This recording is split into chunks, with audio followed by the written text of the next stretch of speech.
Welcome back to another episode of Infidelity Tales Lab. We're thankful for your continued viewership. Before we begin, tell us, where in the world are you watching from? We love knowing our global reach. Now, let's dive into today's story. Chapter 1, Foundations. Victor Hargrove slammed the hood of his truck closed, wiping engine grease from his calloused hands with a dirty rag. For years of sweat equity had transformed what began as a small construction company into something substantial. Not that anyone would believe it from the outside, especially not his wife's family. Still playing with your little hammers? A text from Natalie lit up his phone. Her way of diminishing his work hadn't changed in the 9 years they'd been married. Victor didn't bother responding. Tonight, her family would arrive for their biannual visit, a ritual of condescension and thinly veiled insults, primarily directed at him and his quaint attempt at entrepreneurship. He drove home to their modest 3-bedroom house in the suburbs. It wasn't extravagant, but it was paid for, something he'd accomplished through silent perseverance while Natalie complained about not living in a neighborhood that reflected their potential. As he pulled into the driveway, he spotted Natalie through the kitchen window, pacing with her phone pressed to her ear. Her animated gestures told him everything. Another secret call to whoever had been making her smile at her phone for months now. Inside, she quickly ended her call. Finally, they'll be here in 2 hours. I need you to clean yourself up and be presentable for once. She wrinkled her nose at his work clothes. And please, if they ask about your business, don't go into tedious details. Just say it's fine and change the subject. Victor nodded, saying nothing about the call he'd just had with his business partner, Alexander Reed. After years of grinding, they'd received an acquisition offer from Meridian Construction Group, $14 million. The paperwork was finalized that morning, but Victor had kept it quiet. He wanted to see how far Natalie and her family would go in their disparagement before he revealed the truth. He showered and dressed in a simple button-down shirt and slacks, ignoring Natalie's suggestion to wear the expensive watch her father had given him last Christmas, a gift that came with the comment, "At least you'll own one valuable thing." As he straightened his collar, Victor's phone buzzed with a text from Alexander. "Everything's set for tomorrow afternoon. The check presentation will be quite the show." Victor smiled faintly at his reflection. Patience had always been his strongest virtue. By evening, the Prescott family had invaded. Natalie's father, Douglas, a banking executive who measured worth exclusively in dollars. Her mother, Patricia, whose smile never reached her eyes, and her younger brother, Trent, who had failed upward through life on family connections. Their luxury SUV and designer luggage filled the modest entryway, bringing with them an air of superiority that seemed to instantly inflate Natalie's ego. "Victor, still driving that rust bucket I see," Douglas commented after dinner, swirling expensive scotch he brought because "I doubt you keep anything worth drinking." "It gets me where I need to go," Victor replied simply. "That's the problem with you, son," Douglas said, the son dripping with condescension. "No ambition, no vision. Natalie deserved someone who could give her the lifestyle she was raised to expect." Victor noticed how Natalie didn't defend him. Instead, she stared at her phone, a faint smile playing on her lips as she texted someone. Later that night, after enduring hours of thinly veiled insults about his career, his home, and his capability as a provider, Victor overheard Natalie in the kitchen with her mother. "I don't know how much longer I can do this, Mom," Natalie whispered, unaware that Victor stood in the hallway shadow. "Darling, he's just a disappointment," Patricia replied. "We all see it. You married potential that never materialized." "Brett says I deserve better," Natalie murmured. "Your boss certainly seems to think highly of you," Patricia responded with knowing emphasis. Victor silently retreated, his suspicions confirmed. Brett Sullivan, Natalie's boss at the marketing firm where she worked. The late nights, the weekend, emergencies, the sudden business trips. It all made sense now. He made his way to the living room couch that had been prepared for him because the guests need the guest room, and Trent needs his space. As he lay in the dark, Victor didn't feel anger, only a cold, clarifying resolve. Tomorrow would change everything, but not in the way Natalie or her family anticipated. Chapter 2, Revelations. Victor woke before dawn, his back stiff from the uncomfortable couch. Through the kitchen window, he watched the sun rise, painting the sky in hues of amber and gold. Today would be the day everything changed. He prepared breakfast for everyone: pancakes, bacon, fresh fruit, and coffee. A peace offering, they might think, or the actions of a man trying too hard to impress. Let them believe what they wanted. "Morning, Victor," Douglas said, emphasizing his name like it was a joke. "Playing house husband today?" "Just being hospitable," Victor replied, sliding a plate of pancakes across the counter. Natalie entered, already dressed immaculately for the day, not bothering to thank Victor for breakfast. She kissed her father's cheek and poured herself coffee, checking her phone immediately. "So, Victor," Douglas began after everyone had gathered at the table, "Natalie tells us your little construction venture is struggling. Have you considered getting a real job? I'm sure I could find something entry-level at the bank. Nothing fancy, mind you, but steady." Victor speared a piece of pancake. "What makes you think it's struggling?" "Well," Douglas exchanged glances with Natalie, "my daughter says you've been taking on fewer projects, working longer hours, and seems stressed about money. Classic signs of a failing small business." Victor turned to Natalie. "Interesting interpretation of our conversations." Natalie shifted uncomfortably. "Don't be sensitive, Victor. Daddy's trying to help. What about that loan you took out last year?" Trent chimed in, mouth full of bacon. "Natalie mentioned you had to borrow against the house." Victor set down his fork. "Did she?" "Don't be embarrassed," Patricia interjected with syrupy sweetness. "Everyone has financial troubles at some point. They're usually not in their 40s. "I'm 38, Victor corrected. "Time flies when you're not accomplishing much," Douglas laughed, reaching for the syrup. Victor smiled tightly and passed it to him. "Indeed it does." After breakfast, Victor excused himself to make a phone call. In the backyard, away from prying ears, he confirmed the afternoon's arrangements with Alexander. Everything was set. When he returned inside, he overheard Natalie in the study, her voice low and intimate.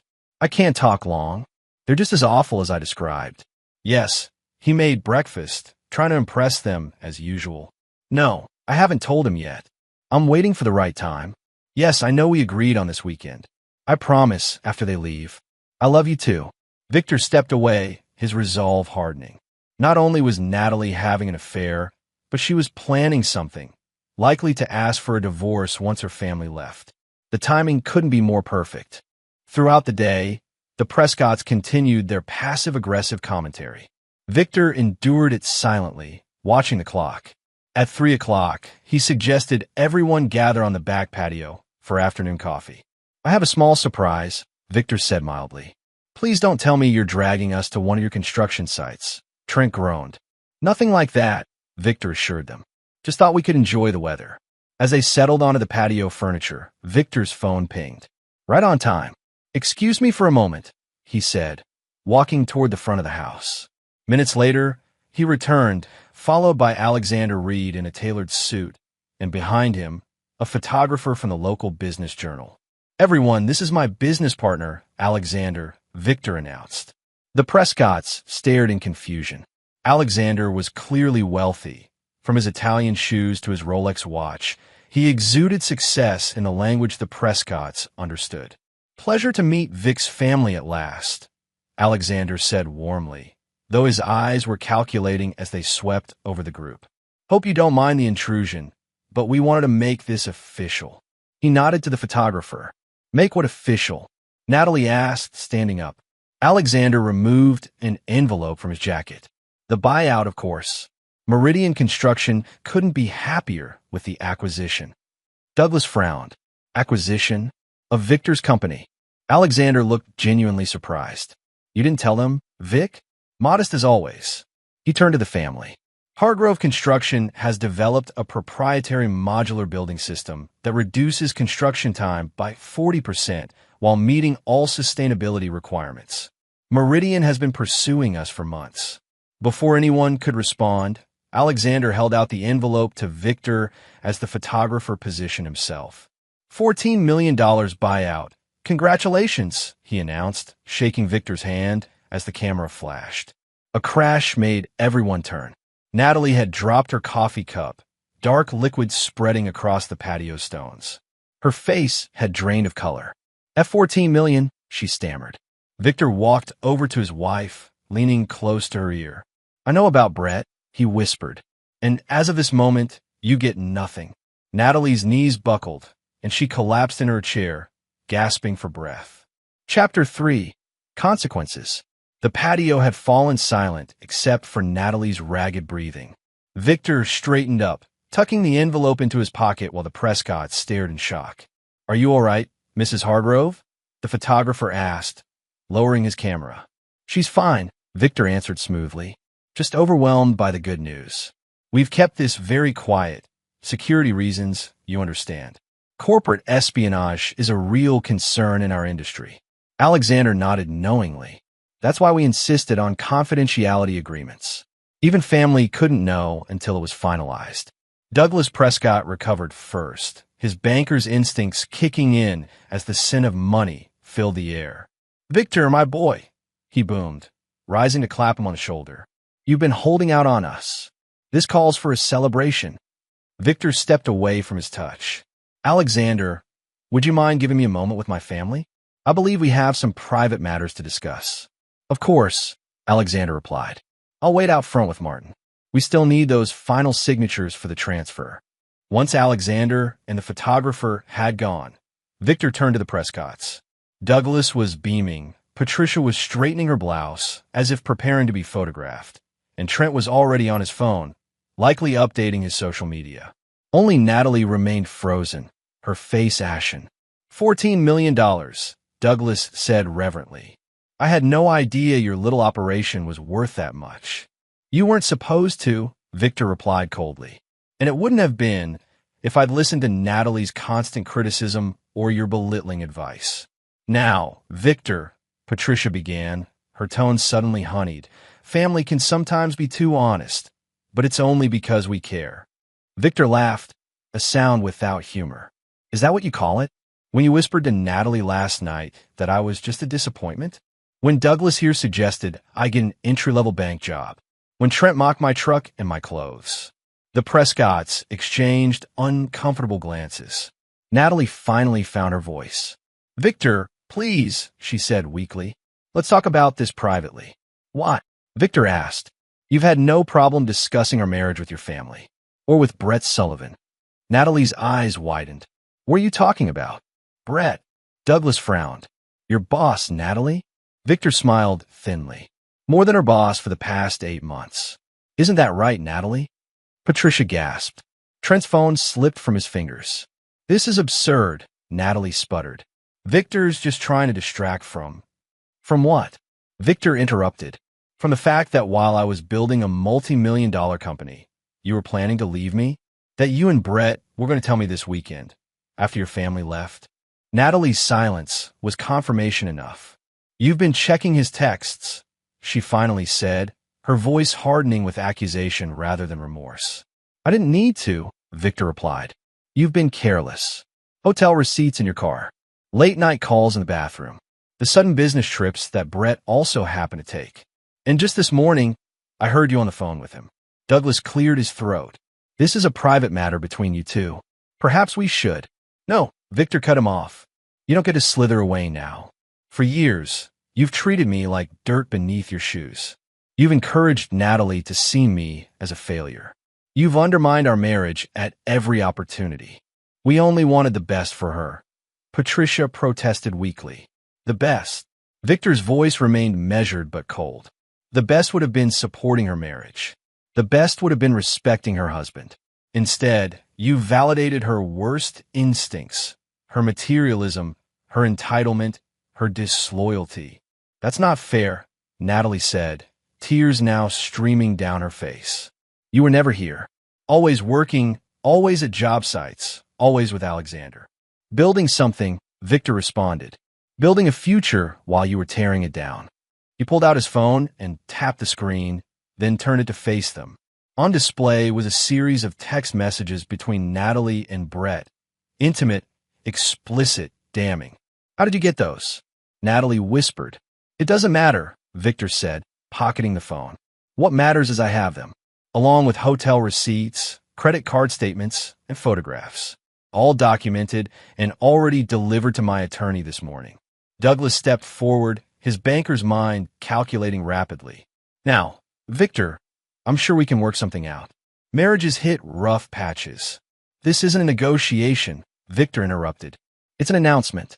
I've filed for divorce on grounds of adultery with substantial evidence.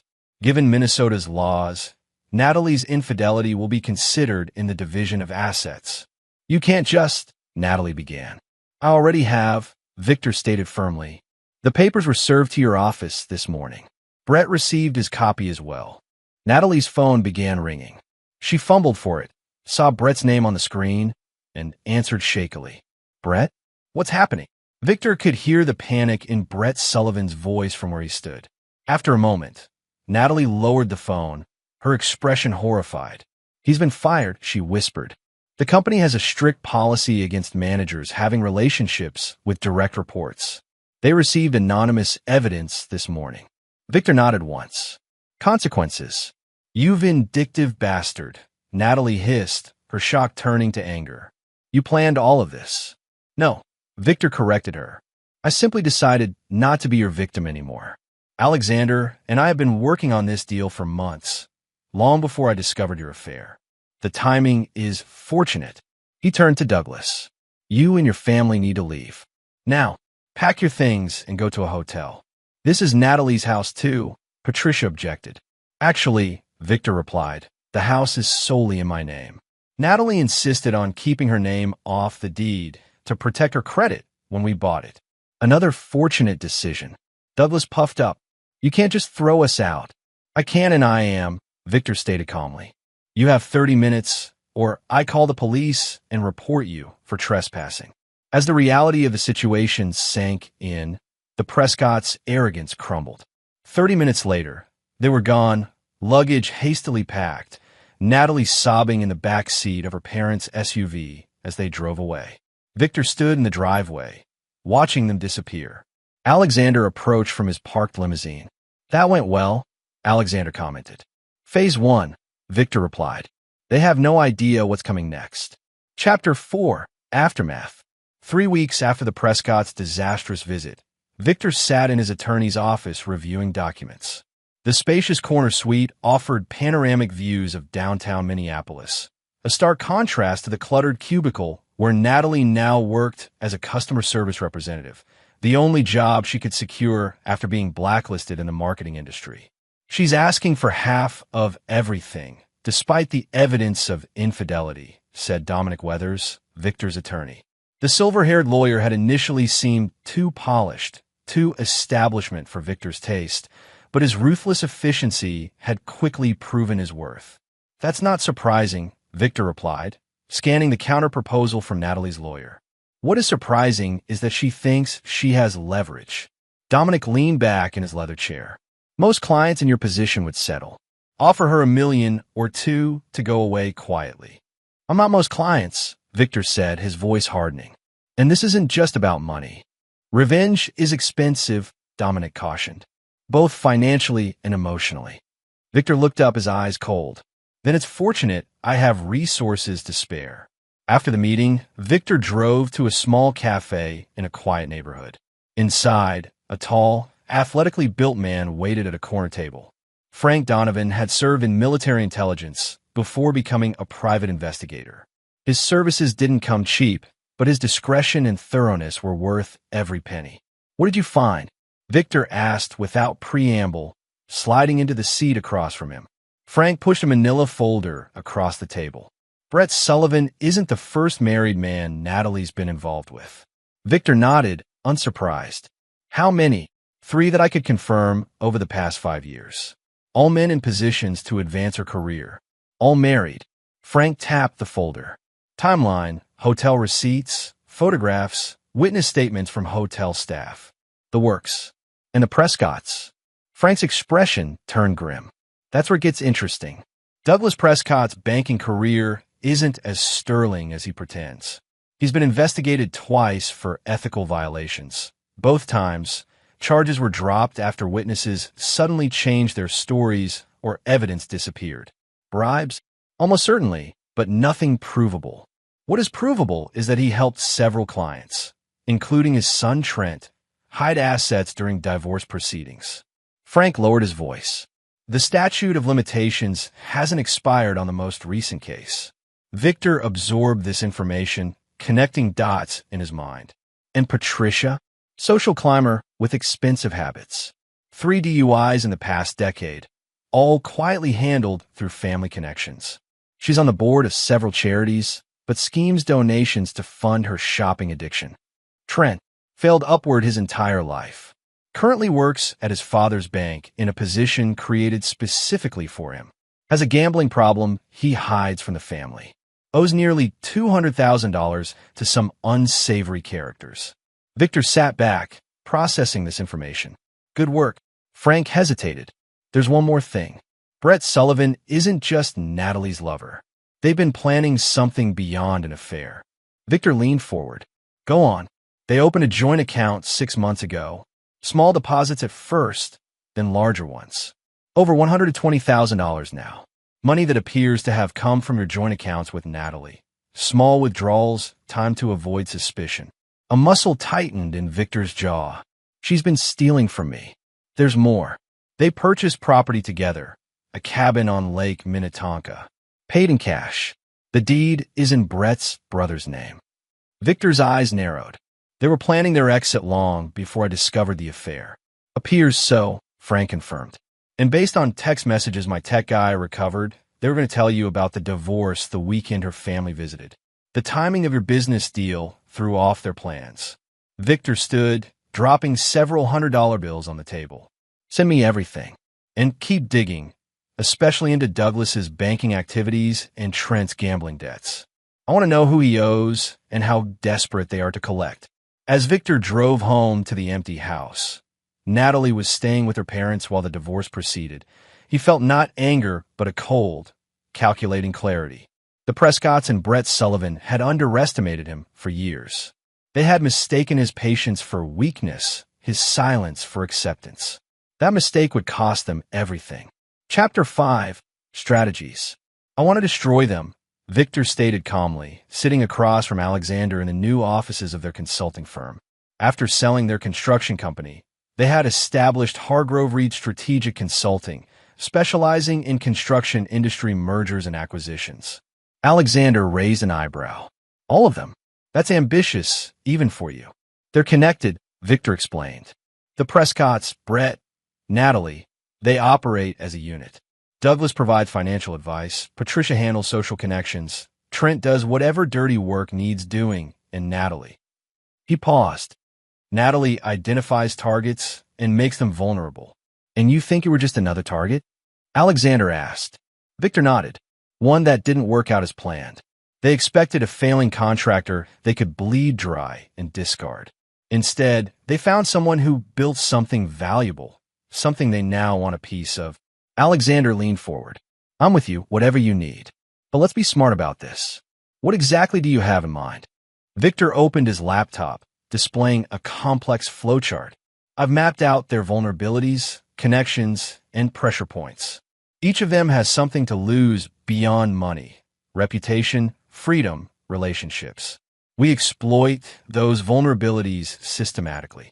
Starting with Brett Sullivan, Victor replied. He's the weakest link. No family connections to protect him, a new job hanging by a thread, and a hidden relationship with Natalie he's desperate to preserve. The next day, Brett Sullivan arrived at his new office, a small marketing firm that had hired him despite the scandal at his previous company. Before he could even set down his briefcase, his phone rang. The caller ID showed unknown. Hello. Brett answered warily. Mr. Sullivan, Victor's voice came through clearly. I hope you're settling into your new position. Brett's face hardened. What do you want, Hargrove? Just checking in, Victor replied pleasantly. I understand congratulations are in order. New job, new lakefront property. You've been busy. Brett froze.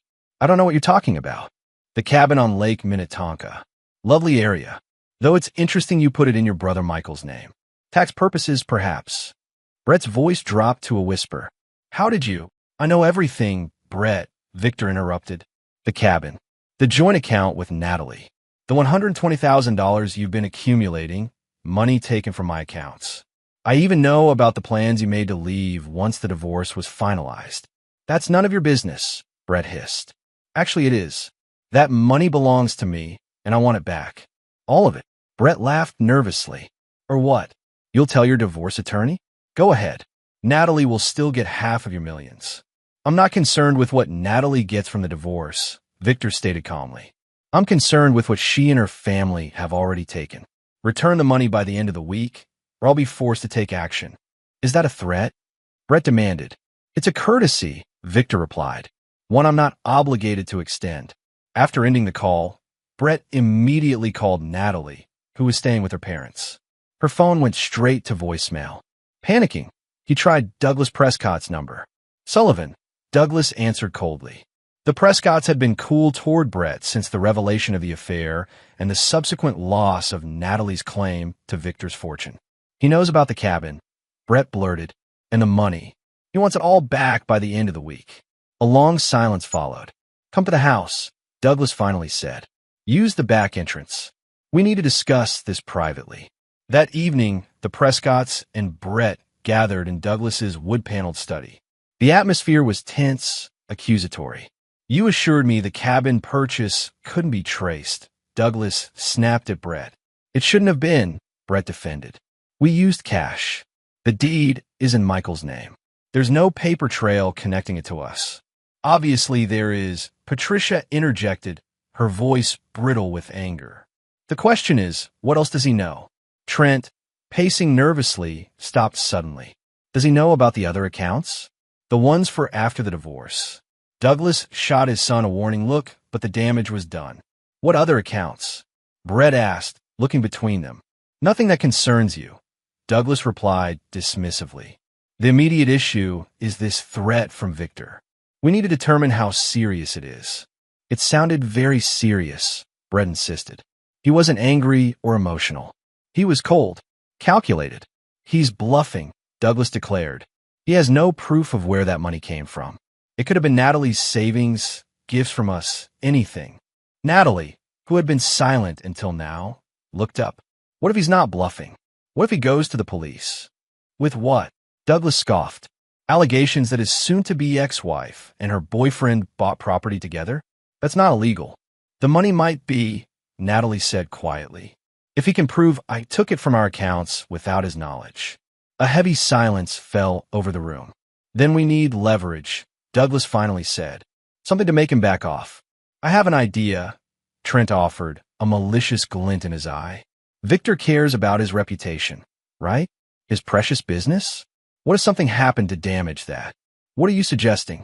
Douglas asked, eyeing his son with newfound interest. A whisper campaign, Trent explained. Rumors about how he really got that buyout deal. Suggestions of insider trading, bribery, cutting corners on projects. That won't work, Brett objected. The construction industry knows and respects Victor. No one would believe it. They would if it came from a credible source, Trent countered. Like a banking executive with connections throughout the financial industry. He looked meaningfully at his father. Douglas stroked his chin thoughtfully. It could work. Nothing direct, nothing actionable, just concerns raised in the right ears. Enough to make Meridian nervous about their acquisition. And if they get nervous enough, Trent continued, they might delay payments, request additional audits, even try to back out of the deal. Which would give us leverage, Douglas concluded with a cold smile. What none of them realized was that their entire conversation was being recorded by devices Frank Donovan had planted throughout the Prescott home days earlier. Miles away, Victor listened as his enemies plotted against him, a thin smile playing on his lips. Predictable, he murmured to himself. Every single one of them. Chapter 6. Countermoves. The next morning, Douglas Prescott arrived at First National Bank, where he served as executive vice president. He nodded curtly to the security guard, rode the elevator to the executive floor, and walked briskly to his corner office. As he settled behind his mahogany desk, his assistant knocked lightly on the door. Mr. Prescott? The board has called an emergency meeting. They're waiting in the conference room. Douglas frowned. What meeting? There's nothing on my calendar. It was just called, sir. They said it's urgent. Straightening his tie, Douglas made his way to the conference room, mentally reviewing any issues that might require emergency attention.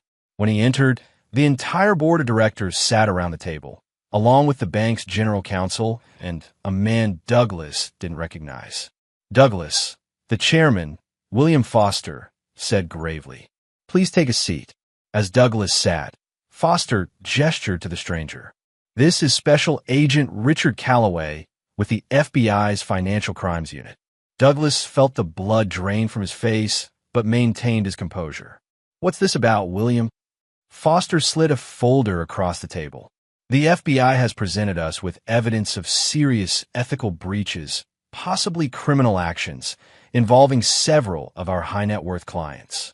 Douglas opened the folder to find documentation of exactly what Frank Donovan had described to Victor, evidence of how Douglas had helped wealthy clients hide assets during divorces, including detailed records of transactions, offshore accounts, and communications.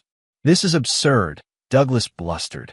"These are legitimate financial services for our clients." Agent Calloway leaned forward. "Mr. Prescott, we have recordings of you explicitly discussing how to hide assets from divorce courts. That's not a legitimate financial service. It's conspiracy to commit fraud." "Recordings?" Douglas echoed, his voice weak. "From your own office," Calloway confirmed. "Apparently, someone has been documenting your activities for some time." Douglas's mind raced. Victor had moved faster and more aggressively than anticipated. Foster cleared his throat. "Douglas, the board has voted to place you on administrative leave pending a full investigation. We've also frozen your accounts with the bank as a precautionary measure." "You can't do that," Douglas protested. "I've been with this institution for 27 years. "Which makes this betrayal all the more disappointing," Foster replied coldly. "Security will escort you to your office to collect personal items and then off the premises." As Douglas was led away, his phone buzzed with a text. It was from Trent. "Dad, something's wrong. Men in suits are in my apartment. They're asking about gambling debts and bank records." Across town, Natalie sat at her divorce attorney's office, growing increasingly frustrated. "What do you mean, take the offer?" she demanded. "It's insulting. $500,000 after 9 years of marriage to a man worth $14 million. Eleanor Blackwell, a veteran divorce attorney, sighed. "Natalie, you need to understand your position. The evidence of infidelity is overwhelming. The judge will see the text messages, the hotel receipts, the photographs. You were photographed entering hotels with Brett Sullivan on at least 12 occasions during your marriage." "But Minnesota is a no-fault divorce state," Natalie argued. "Infidelity shouldn't matter. For filing, no. But for asset division, judges have discretion. And your husband's attorney has filed a separate civil claim for theft regarding the $120,000 you and Mr. Sullivan accumulated." Natalie paled. "That's my money too." "Not according to the documentation," Eleanor replied flatly. "The withdrawals came from accounts in your husband's name only, not your joint accounts. He has bank records showing you transferred money without authorization. So I should just accept being left with nothing?" Natalie asked bitterly. $500,000 is hardly nothing, Eleanor pointed out. "And given the circumstances, it's a generous offer. If this goes to court, you could easily end up with less and possibly face criminal charges." Natalie's phone rang, Brett calling for the third time that hour. She ignored it, only to have it immediately ring again with her mother's number. "I have to take this," she told her attorney, stepping into the hallway. "Mom? What's wrong?" Patricia's voice was tight with panic. "It's all falling apart, Natalie. Your father's been suspended from a bank. The FBI is investigating him. Trent is being questioned about gambling debts. And there are reporters outside our house asking about charity funds." "What? How is this happening?" "It's Victor," Patricia hissed. "He's behind all of it. He's destroying our family." As Natalie ended the call, she saw Brett approaching down the hallway, his face ashen. "We need to talk," he said urgently. "Right now." They found an empty conference room. Brett paced nervously while Natalie watched him. "I've been fired." "Again," he announced. "Someone sent my new company a video." "What video?" Natalie asked, dread building. Brett couldn't meet her eyes. "Us. In the hotel, discussing plans. Natalie sank into a chair. What plans specifically? How we would get half of Victor's money in the divorce. How we claim emotional abuse. He trailed off. How we'd what, Brett? How we considered planting evidence if necessary, he finished quietly. Natalie covered her face with her hands. We were just talking, venting. We never actually did anything. Intent matters, Brett said hollowly. And it's all there on video. With audio. Natalie looked up sharply. How did he get video from our hotel room? Brett laughed bitterly. Does it matter? He has it. Just like he has evidence of the money you took, the cabin we bought, everything. He's 10 steps ahead of us, and he's not stopping. What do we do? Brett sat heavily across from her. I'm leaving. Today. My brother agreed to sell the cabin. At a loss, but it's cash we need. I've booked a flight to Phoenix tonight. My cousin has a construction company there.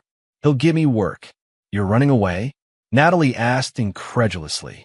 I'm surviving, Brett corrected. Victor's not after my money or my reputation. He's after complete destruction. I'm getting out while I can. And what about me? Natalie demanded. What about us? Brett looked at her with pity. There is no us anymore, Natalie. There can't be. Not with Victor hellbent on revenge. I'm sorry, but you're on your own. As Brett walked out, Natalie felt her carefully constructed world collapsing. Her lover was abandoning her. Her family was under investigation. Her divorce settlement was evaporating.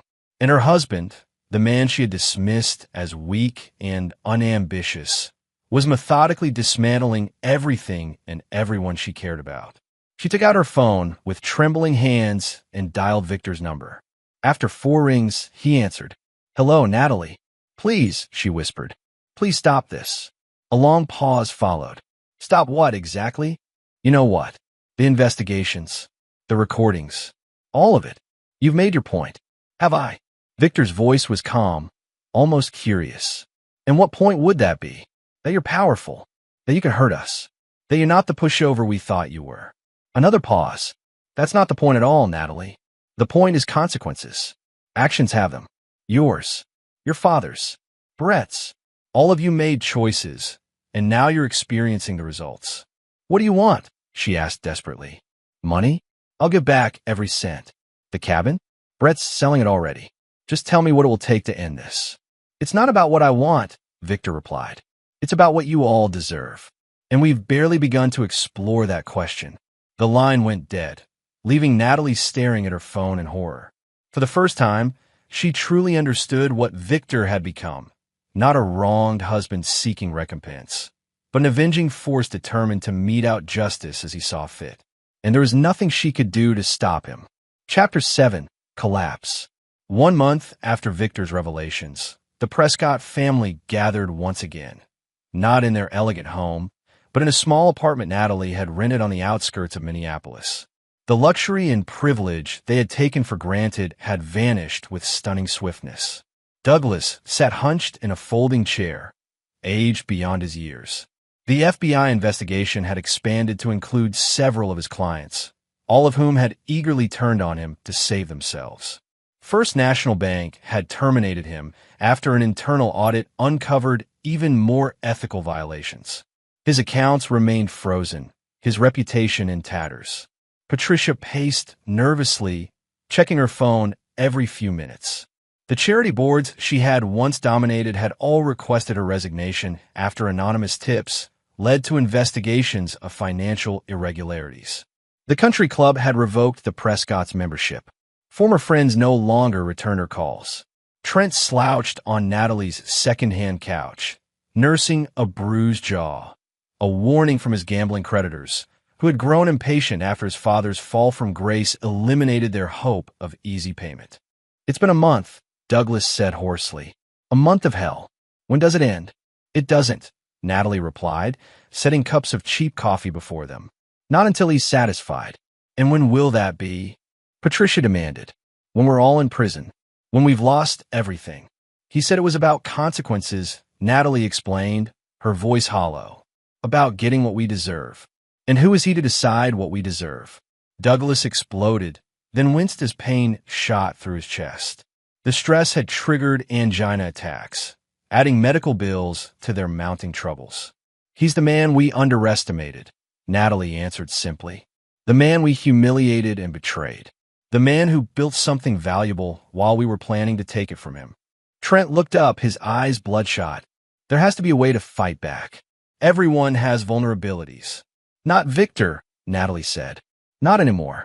He's liquidated most of his assets. He's protected his business interests through a complex network of LLCs. He's even donated a significant portion to charity. Actual charity, not the kind of skimming Mother did.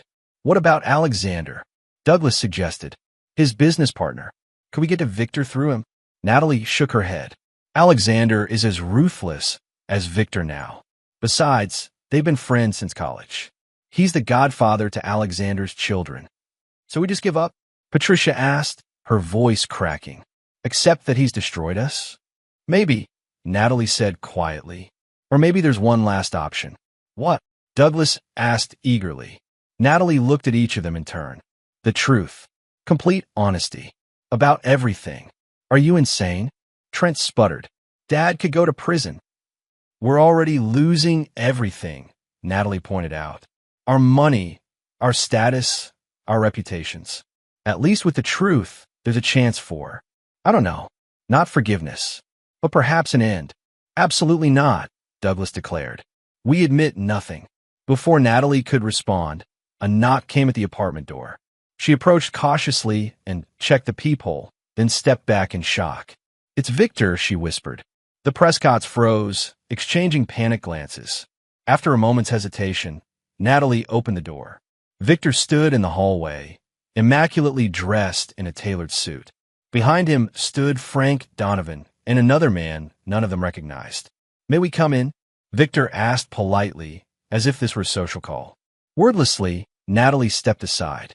Victor entered, surveying the modest apartment with its mismatched furniture and bare walls, a far cry from the luxury the Prescotts had once enjoyed.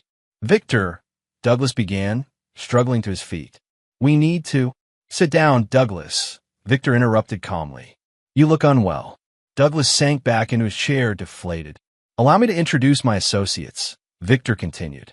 You've never met Frank Donovan, but he's been an integral part of your lives recently.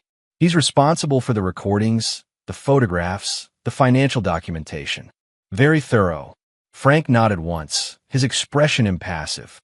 And this, Victor gestured to the other man, is Howard Kleinman, Assistant U.S. Attorney for the District of Minnesota. The Prescotts' collective intake of breath was audible. Why is he here? Patricia asked, her voice barely above a whisper. Mr. Kleinman has been reviewing the evidence against Douglas, Victor explained. The fraud, the conspiracy, the ethical violations. Enough to send him to federal prison for 12 to 15 years. Douglas went pale. Victor, please. I'm not finished, Victor cut him off. Mr. Kleinman has also been examining Patricia's misappropriation of charitable funds, and Trent's complicity in several of his father's schemes, as well as certain questionable loans processed through First National. The Prescotts sat in stunned silence as Victor continued. Mr. Kleinman is prepared to file charges against all of you. Multiple felony counts. The evidence is overwhelming, and the U.S. Attorney's Office is confident of convictions. Why are you telling us this? Natalie asked. To gloat. Victor turned to her, his expression unreadable. No, Natalie. I'm offering an alternative. He reached into his suit jacket and removed a thick document, placing it on the coffee table. What is this? Douglas asked warily. A cooperation agreement. Howard Kleinman spoke for the first time. In exchange for full disclosure of all financial crimes committed by Douglas Prescott and his associates, the government will recommend reduced sentences. Reduced to what? Douglas demanded. For you, 3 to 5 years instead of 12 to 15, Kleinman replied. For Patricia and Trent, probation and community service instead of prison time. Provided you make full restitution to the defrauded parties, of course. Douglas looked at Victor with naked hatred. You're forcing us to confess. I'm giving you a choice, Victor corrected him. Prison for most of your remaining life, or a few years followed by a chance to rebuild.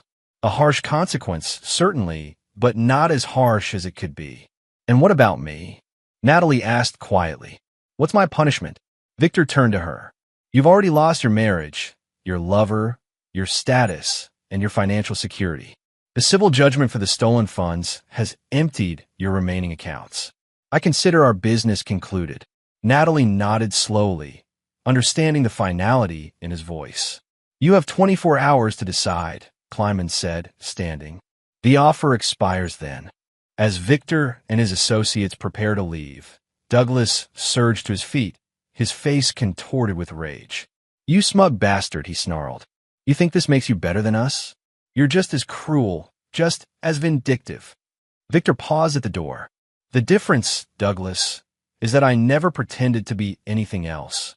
You built your life on appearances, on looking down on others while hiding your own corruption. I simply revealed who you truly are. With that, he left, the door closing quietly behind him. The Prescotts sat in silence for several minutes, the cooperation agreement lying untouched on the table between them. Finally, Natalie spoke. He's right, about all of us. We judged him, mocked him, betrayed him, while hiding our own ugliness. Douglas glared at her. Save your philosophical epiphanies. We need to decide what to do about this. He jabbed a finger at the document. There's nothing to decide, Natalie said firmly. You'll sign it. You'll cooperate. You'll serve your time. How dare you, Douglas began. No, Natalie interrupted, standing up. How dare you? How dare all of you? You raised me to believe I deserved more than Victor could give me.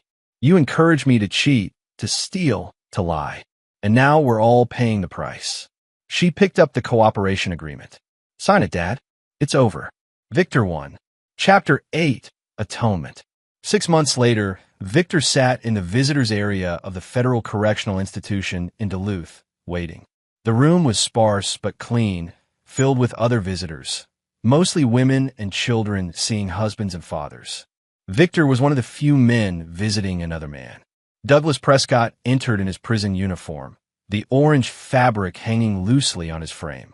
He had lost weight, and his formerly imperious posture was gone, replaced by the cautious movements of a man who had learned the hard way that he was no longer in control. When he spotted Victor, Douglas hesitated, then approached slowly and sat across from him at the small table. I didn't think you'd actually come, Douglas said, his voice raspier than Victor remembered.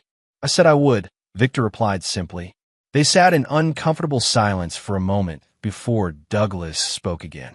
If you came for an apology, you're wasting your time. Victor shook his head. I don't need your apology, Douglas. I know you're not sorry for what you did, only for getting caught. Douglas's jaw tightened. Then why are you here? To give you this, Victor said, sliding a folder across the table. The transcript of my conversation with Patricia yesterday. Douglas opened the folder cautiously, scanning the contents. As he read, his expression shifted from suspicion to shock. She's cooperating with the charity investigation, he murmured, telling them everything. Yes, Victor confirmed. In exchange for probation instead of prison time. She'll still have to make restitution, of course. Douglas looked up, his eyes narrow. And you arranged this? I presented the option. She made the choice. Why? Douglas demanded. Why help her after everything? Victor considered the question. Because unlike you, Patricia is actually remorseful. Not just for getting caught, but for the harm she caused. She's agreed to work with the charities to implement proper financial controls, to prevent others from doing what she did. And what about Trent? Have you helped him too? The bitterness in Douglas's voice was unmistakable. Trent's gambling debts have been settled, Victor stated. He's in a residential treatment program for his addiction. Upon completion, he'll serve 2 years probation and work in a community financial literacy program, teaching others to avoid his mistakes. Douglas stared at Victor in disbelief. I don't understand you. First, you destroy us.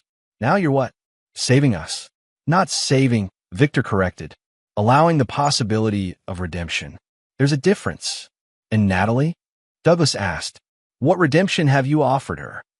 Something hardened in Victor's expression. None. Natalie made her choices with full awareness of their meaning. The others followed your lead, but she acted from her own selfish desires. Her consequences stand. Douglas nodded slowly, processing this information. So I'm the only one who goes to prison. You're the architect of the family's moral collapse, Victor said bluntly. The one who taught them that rules don't apply to Prescott's. That appearances matter more than integrity. That wealth and status justify any action. 3 years seems appropriate. Douglas was silent for a long moment, staring at his hands on the table. When he finally spoke, his voice was quiet, stripped of its usual arrogance. She's my daughter. Whatever she did to you, whatever person she became, I shaped her. That's on me. For the first time since entering the prison, Victor saw something genuine in Douglas Prescott. Not remorse for his crimes, perhaps, but recognition of his failure as a father. Yes, Victor agreed softly. It is. The two men sat in silence again, but the quality of it had changed. Not comfortable, not friendly, but honest in a way their previous interactions had never been. What happens after? Douglas finally asked. When I get out? That depends on you, Victor replied. Your former clients have been notified of your conviction. Your professional licenses have been revoked. The financial industry in Minneapolis knows exactly who and what you are. Douglas nodded grimly. So, I'm unemployable. In finance, yes, Victor confirmed. But I've established a foundation that works with former white-collar offenders, helping them find legitimate employment after prison. You'd qualify for the program. Douglas stared at him in confusion. Why would you do that? After everything. Victor leaned forward. Because revenge wasn't my goal, Douglas. Justice was. And true justice includes the possibility of redemption, even for people like you.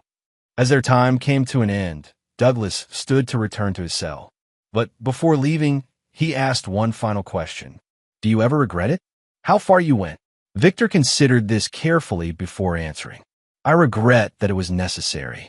I regret that your family was so determined to take what wasn't theirs that only severe consequences would stop them. But do I regret protecting what I built? No, never. Douglas nodded once, accepting this answer, then turned and walked away, back to the prison wing, where he would spend the next 3 years contemplating the choices that had led him there. As Victor watched him go, he felt no satisfaction, no joy in the man's downfall. Only a grim recognition that sometimes justice required hard choices and harsher consequences. Chapter 9. Renaissance. 1 year later, Victor stood on the observation deck of the newly completed Hargrove Tower. The Minneapolis skyline spread out below him. The 50-story building represented his evolution from contractor to developer, from builder to visionary. After the sale of his construction company, he had invested a significant portion of his fortune in urban development projects, focusing on mixed-use buildings that combined affordable housing with commercial spaces. Quite a view, Alexander commented, joining him at the railing. Worth every penny and headache. Victor nodded, surveying his creation with quiet pride. The residential units are fully leased. The commercial spaces are at 80% occupancy, and the rooftop garden opens to the public next month. Speaking of the public, Alexander said carefully, have you seen the latest article? He handed Victor a copy of the Minneapolis Business Journal. The headline read, From Construction to Philanthropy, Victor Hargrove's Unexpected Journey. Victor skimmed the article, which detailed his various charitable initiatives over the past year. The reentry program for former white-collar criminals, the scholarship fund for trade school students, the urban development projects aimed at revitalizing struggling neighborhoods. They make me sound like a saint, Victor noted dryly. Hardly, Alexander chuckled. But they're not wrong about the impact you're having. Victor handed the magazine back. Impact was always the goal, building something that lasts. They stood in companionable silence for a moment before Alexander spoke again. Have you heard from Natalie? Victor shook his head. Not since the divorce was finalized. Last I heard, she'd moved to Chicago. Started over. And you're okay with that? No more consequences? Her family shattered. Her lover abandoned her. Her reputation and social standing destroyed. Her share of the divorce settlement barely covered her legal fees. Victor shrugged. She's living with the consequences of her choices. That's enough. Alexander studied his friend. You've changed. Have I? Victor asked, genuinely curious. You're lighter somehow. The anger that drove you after discovering her betrayal, it's gone. Victor considered this. Not gone. Transformed. I channeled it into something productive instead of destructive. As they turned to leave the observation deck, Victor's phone rang. The screen displayed a name he hadn't expected to see, Douglas Prescott. I should take this, he told Alexander, who nodded and stepped away to give him privacy. Douglas, Victor answered. I didn't expect to hear from you until your release next year. I'm calling about Patricia, Douglas said without preamble, his voice tight with emotion. She's been diagnosed with stage 3 breast cancer. Victor closed his eyes briefly. I'm sorry to hear that. Is she receiving treatment? Trying to, Douglas replied. But her health insurance won't cover the specialist she needs. And with the restitution payments, there's no money for private care.